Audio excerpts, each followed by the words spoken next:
So that's right, Shane. Like a lot of people won't do what I do. Like, listen, do I try to light the candle on both ends? I do. Did I go out there and play 9 before I gotta do an interview? Get to do an interview with our guest today, and then I'm gonna get on a plane to Pittsburgh. That's what I do. That's what I do. But I'm thrilled for today's show. Like there are some guests that sometimes you're like, you know what, this is going to be pretty special. So I'm excited to get to it. So without further ado, Shane, let's start the show. Turn up your volume.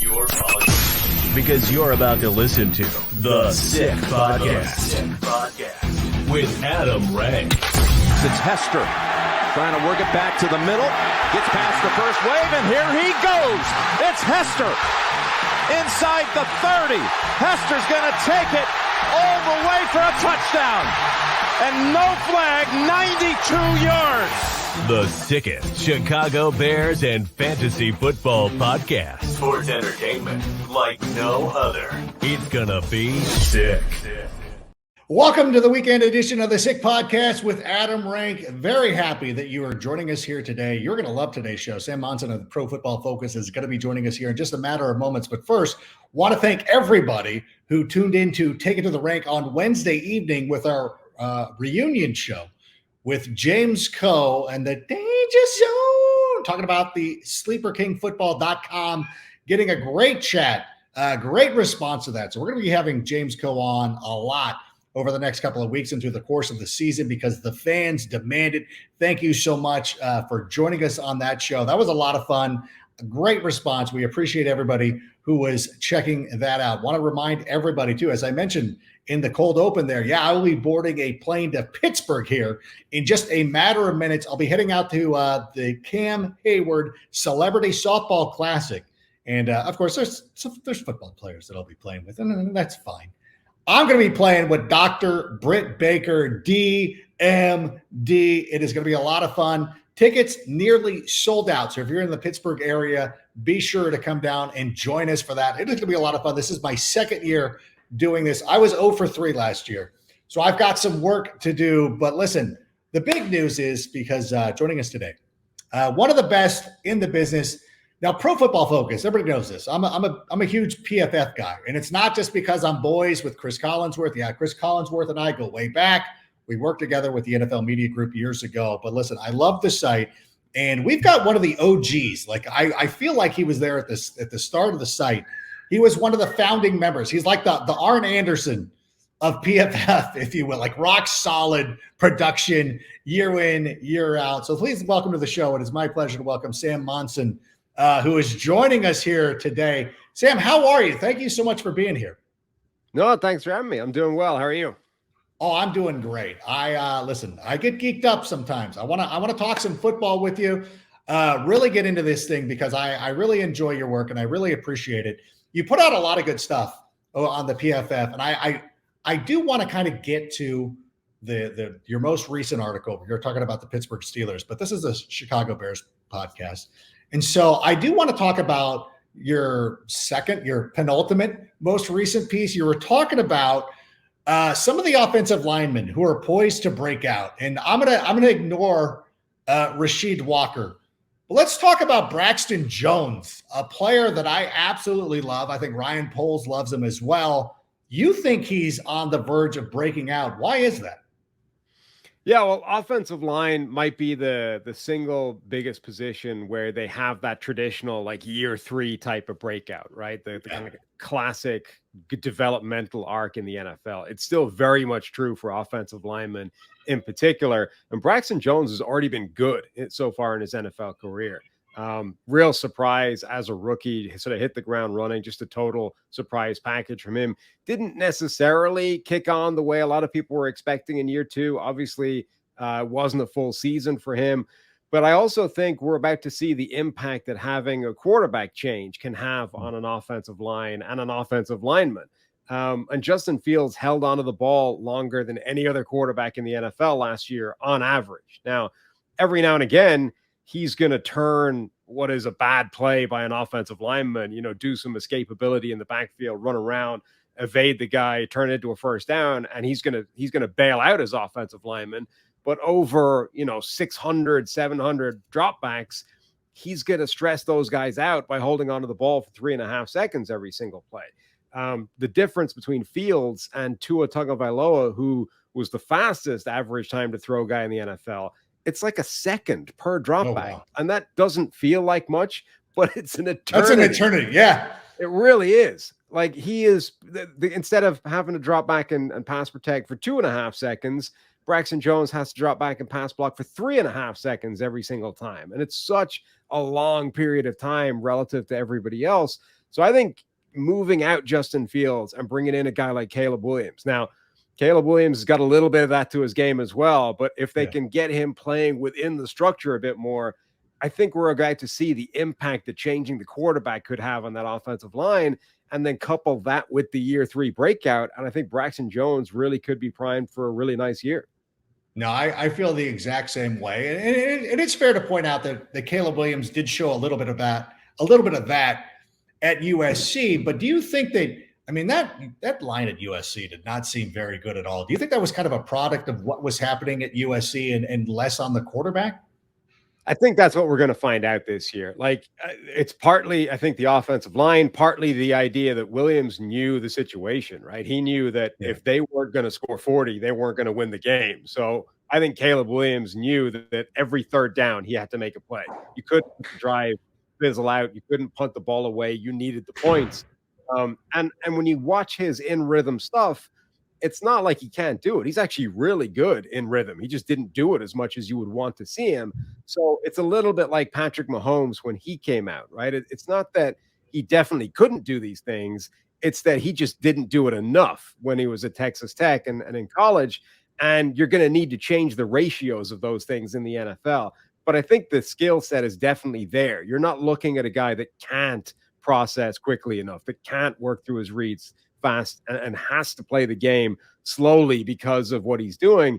He just didn't do it as much as you want him to. And I think, step one for the Bears is going to be, hey, Caleb, the special stuff's amazing. You're being talked about as Patrick Mahomes, as Aaron Rodgers. That's all legit.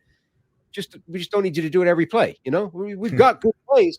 Just run them. And then when it breaks down, that's when you go be Patrick Mahomes. You go be Aaron Rodgers. We just don't need it every single drop back. No, and that's true. And it's a different mindset. It's not like, and I don't like to be taking shots at Justin Fields as he's leaving out the door and everything like that. But Justin Fields played with an amazing receiving staff at Ohio State and then came to the Chicago Bears. And then Caleb Williams is kind of doing the opposite, where his receivers weren't that great. He was the only first round quarterback who didn't have a wide receiver drafted in the first 5 rounds or something like that. So I think that's fair. Like, hopefully he can be that kind of guy. One other player I want to ask you about on the offensive line, who I love, and I've loved him ever since when he was coming out of Oklahoma State. Do you think Tevin Jenkins has been battling injuries? If he's healthy, do you think that he's also a candidate to have a huge breakout season?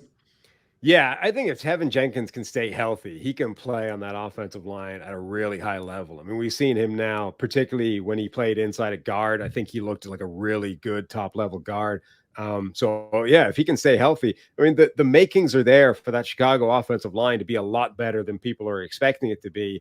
Again, even if it's just the change in quarterback, I think it could lead to that entire group looking better. But several guys are kind of primed for that next step anyway, whether it's just getting healthy, staying healthy, whether it's that year 3 breakout. I think that group could surprise people this year. Were you impressed with Darnell Wright as a rookie? Because I know going into the season, I was pretty high on. I was high on him because Brian Baldinger was talking about him a lot before he was even drafted. Like, I remember we were doing one of our shows, and Brian looked over to me before we were doing Total Access, and he's like, who I really like is Darnell Wright. And this was before the draft. And so I was excited when the Bears took him. What did you think of his rookie season? He was kind of a polarizing prospect. And this is one of the areas that's interesting when you come from a kind of PFF background relative to guys like Baldy, these offensive line tape guys. Those guys get enamored and they fall in love with those sort of highlight reel players on the offensive line, right? And they love seeing guys that are capable of doing special blocks. And they're not necessarily wrong about that. And then PFF tends to zoom in on the guys that just don't lose, right? That don't have the bad plays and just consistently every single down do their job, don't fail, have a good sort of success rate. And guys like Evan Mathis are the classic example of that, right? The old Philadelphia Eagles guard. Mathis just never lost. And maybe he didn't pancake a guy as regularly as some of the other offensive linemen, but it was the fact that he never lost meant that he was consistently picking up positive production for that offensive line. Darnell Wright was that classic, like, can-do player. His like blocking highlight reel in college was sick. It was ridiculous. Yeah. Like, he could destroy people. But then he would also, the next play, he would whiff completely, and the guy would get tackled for like a 4-yard loss in the backfield. You're like, okay, so his grading profile wasn't actually great if you looked at it. Like, the sort of net of all that wasn't great. But obviously, when you're projecting these guys at the NFL level, the can-do is relevant. You know, like, how much you fail is also relevant. But there are players out there that can't do a lot of the things that he can do. And every time a coach will look at that guy and say, oh, I can see where we're going wrong. Like, we can fix that. We can clean it right up. And as soon as we do that, we've got a superstar in our hands. And they'll always back themselves to do that. And a lot of the times they're not able to, and it doesn't work out. And you just get this sort of frustrating, inconsistent player. But when they do get it right, you find this guy that's just capable of being amazing. So Darnell Wright, as a rookie, was already better, I think, than we were expecting him to be. He did eliminate a lot of those negatives. So again, he's another guy that I think the trajectory is probably pointed in the right direction, because just the jump that he made from college to the NFL was impressive. And now he's going into year 2 with another, year of development, and definitely on the right pathway. Yeah, I'm very excited to see what this entire group is able to do this season. And also want to point out too, you also had Peter Skoronski, a Northwestern guy that everybody loves out here in Chicago. So go check out that article. It's very good. And I again, always appreciate it. And I was also thinking about this too, because I think it was a couple of weeks ago, you put out your defensive line rankings. And so whenever with the Chicago Bears, you're kind of like, oh, okay, great. Where is it? So immediately when you click onto this thing, you're like, well, let me just scroll down to the bottom. I'm going to go find our team. The Bears weren't in the 30s, which I'm like, okay, like I'm loving Sam. Sam's good. The Bears were at 27, and I'll be honest with you, I think that's completely fair. I think given the way that the Bears are constructed right now, I think 27 is a pretty fair assessment. But one of the things that you pointed out in this piece is that Dexter and Pickens are pretty much the linchpins. What do you think? Do you think that this is a team? And I listen, they're probably not going to jump into the top 10, but can they get into the upper half of the defensive lines? Yeah, Dexter in particular, I think, is really important for that group. I think that they've kind of identified him, and generally this has been their approach on defense, right? We've drafted a lot of young guys. We like what we've seen from them. We're not going to go crazy adding veteran players. We're going to let this young group grow and develop together, and when they all take that next step, we'll be cooking, and we don't need to go crazy and spend money and bring in a whole bunch of older guys. So generally, I think that's been their approach on defense, and in particular on the defensive line. Like, I think that they've identified Dexter as the one that they expect to take that step and become that player. Montez Sweat coming over made a huge difference to that defensive line. Like, they were unbelievable. They were off the bottom of the NFL on their own in terms of the most ineffective pressure team on defense. Like, nobody got as little pressure as the Bears did. They bring in Montez Sweat, and he may not be like an all-pro superstar, but he's really good, and he's going to get you that consistent volume of pressure every single game. You're going to get some heat coming off that side. Now they just need somebody else to go with him, right? And Dexter, I think, is the most likely guy to do that. He was young. He was raw. He'd never quite put it together in college. You'd had flashes of being really good against the run, flashes of being a disruptive pass rusher. Year 1 was more of the pass rushing for him than run defense. But I think we've at least seen those flashes that he could be that guy. And if he is able to take a step forward, now you've got a problem inside to deal with and a problem on the edge. And okay, you'd love 4 or 5 guys on that defensive line, but 2 is kind of enough to be a problem, right? As long as you can't isolate all your attention on one guy, as long as you've got 2 threats, you can definitely make some noise. Were you kind of surprised at how great Montez Sweat played? Because I know the Bears were kind of criticized in a way for giving up a second-round pick for Sweat. especially when Chase Young eventually ends up going for what, a fourth round pick to San Francisco. Were you surprised about how good he was? Because I always admired him as a player and I liked him. I thought he was really good. And the Commanders had a lot of great players on that line. I was pleasantly surprised by how good he was. Was it a shock to you? Not a shock, but I think you're kind of seeing how much perception can change just by, in Washington, he's like the third or the fourth guy you're thinking about on that defensive line. They've got all that money in their defensive tackles, Jonathan Allen, Daron Payne, Chase Young, obviously was the superstar, the guy drafted at the top of the draft. And then it's like, oh yeah, and Montez Sweat's pretty good as well, right?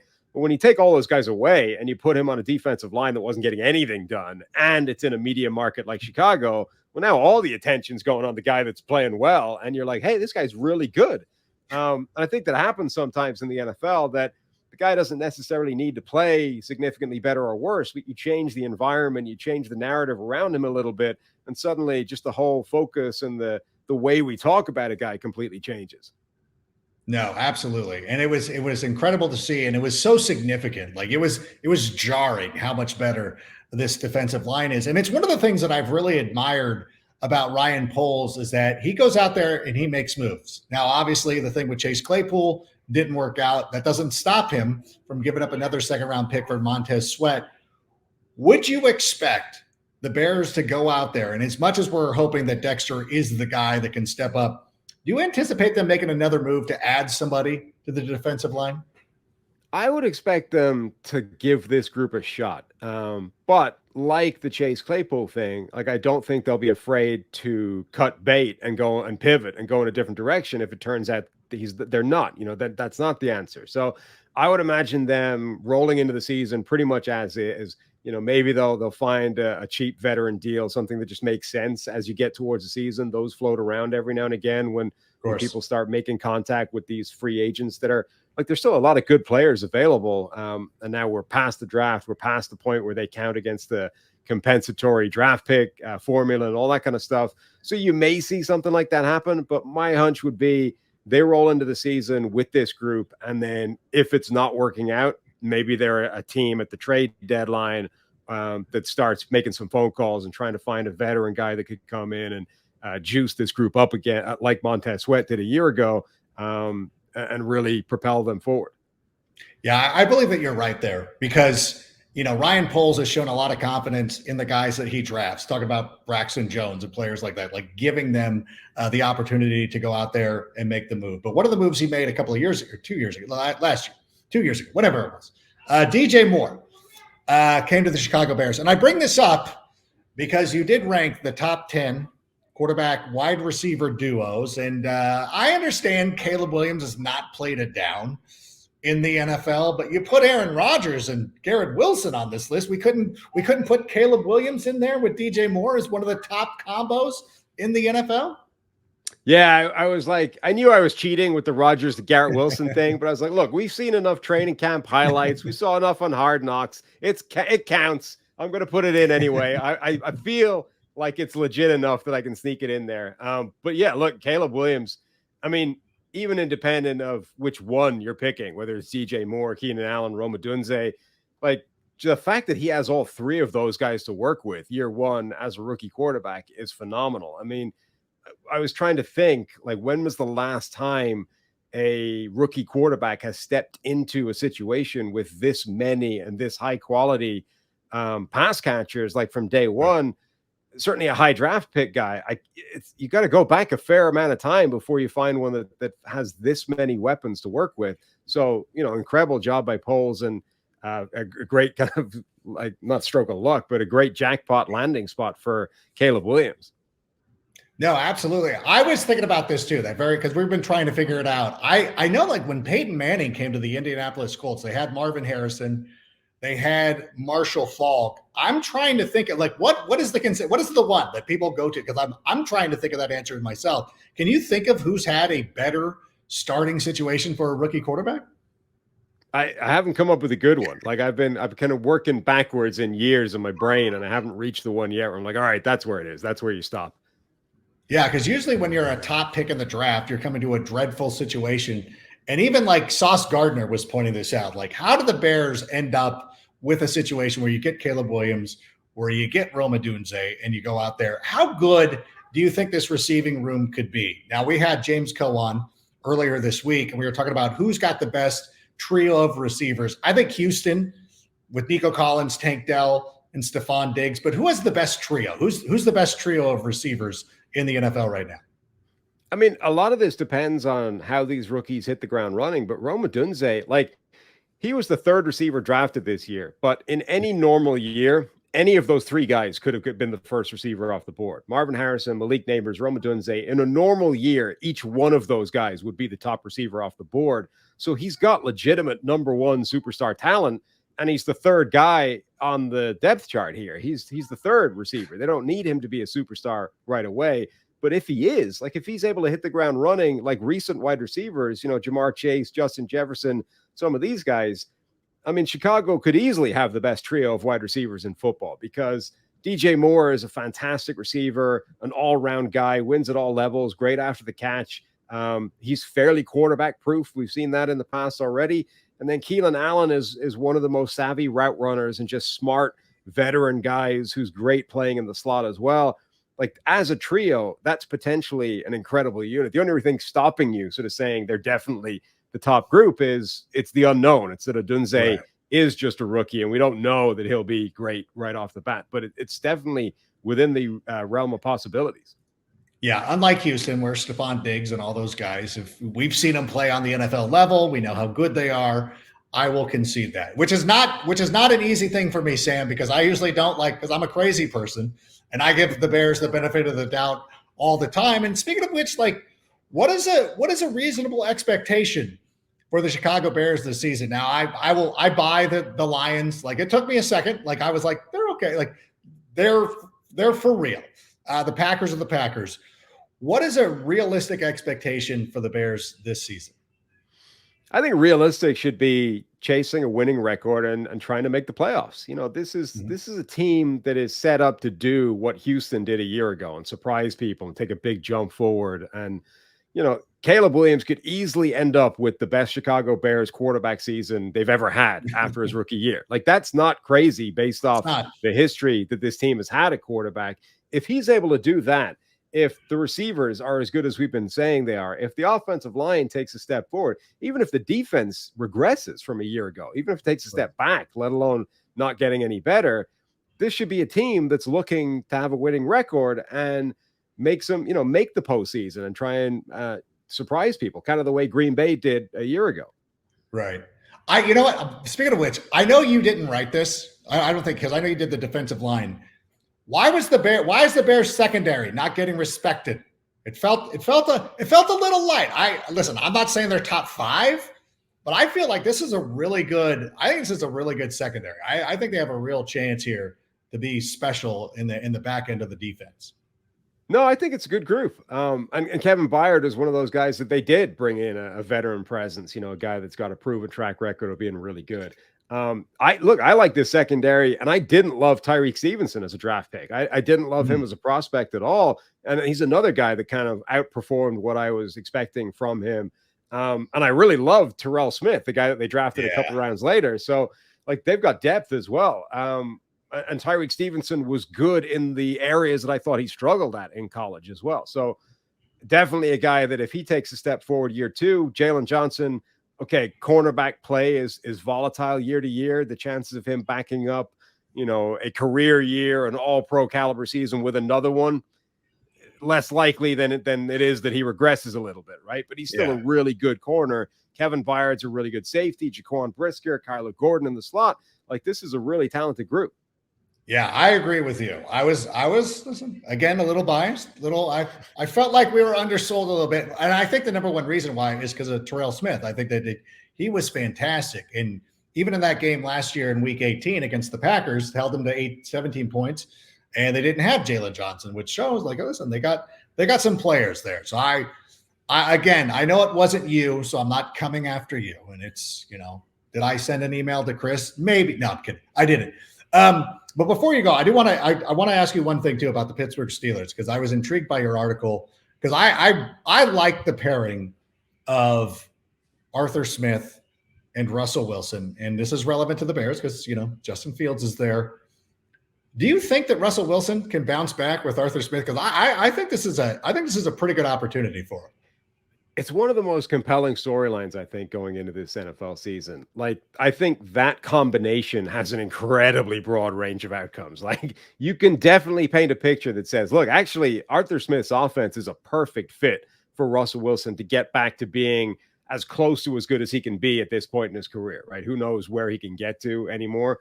But like this offense, it's heavy use of play action. They want to run the ball. They want to limit how much they ask of the quarterback, like all the things that turned Ryan Tannehill into a superstar out of nowhere, right? They all still apply to Russell Wilson. So theoretically, you're like, this is perfect for him to get back on track. But it also likes to target the middle of the field a lot, right? And Russell Wilson has never done that at a high level, even when he was playing elite football. His game was always drop back, ignore the pass over the middle of the field, bounce around in the backfield, and then heave something deep downfield on the sideline. That's not the way the Arthur Smith offense works. So you can kind of paint a picture and says, on the one hand, it might be a perfect fit for him. On the other hand, it could be a complete disaster that's not going to function at all. And there's no synergy between the coach and the quarterback. So, and I really don't know which way it's going to go after the last couple of years of Russell Wilson. But I would say, look, if you're Pittsburgh, you give Russell Wilson the chance because you know that he has the high ceiling. You've seen it happen. Justin Fields, it's still sort of theoretical. We don't really know if he can put that together in the NFL. But Wilson, we know it's there.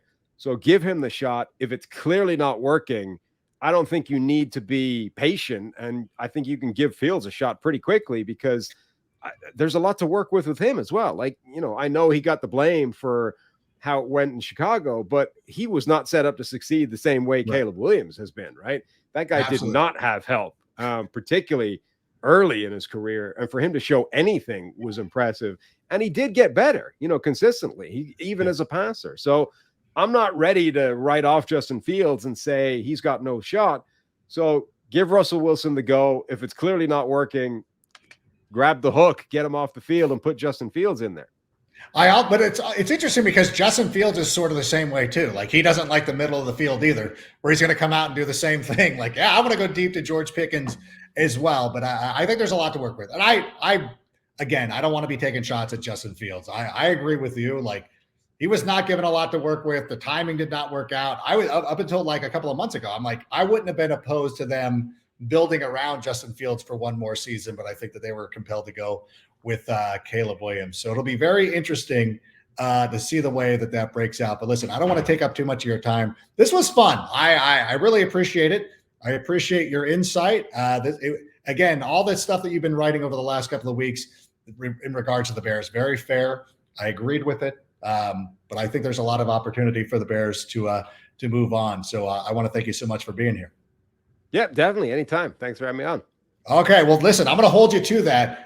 He's very good. He's one of the best in the business. There he goes, Sam Monson of Pro Football Focus. One of my favorite sites too, because like he said, it is great to watch games and great to watch tape and everything like that, which is really cool. Like one of the great things about working with people like Brian Baldinger is, he's got the tape knowledge and looking at that kind of stuff, but also merging it. I think that there's always room for both. And I think that if you truly successful people will always kind of embrace both sides of the coin of being like, okay, like this is a player who has tremendous upside, but also like, we don't want guys who lose. Like if you ever watch Moneyball and you see the whole notion of, does he get on base and stuff like that?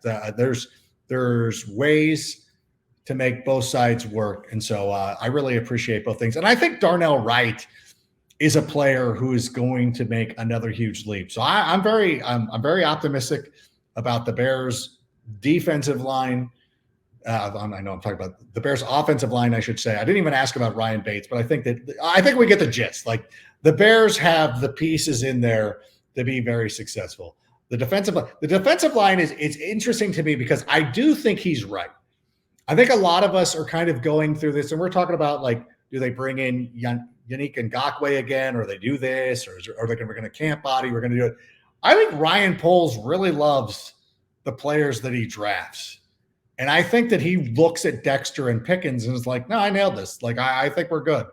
I don't think that we need to do it. But at the same time, he's never been afraid to be a guy to be a GM who's like, we do need something. And I think the early part of the season is set up to where you'll know.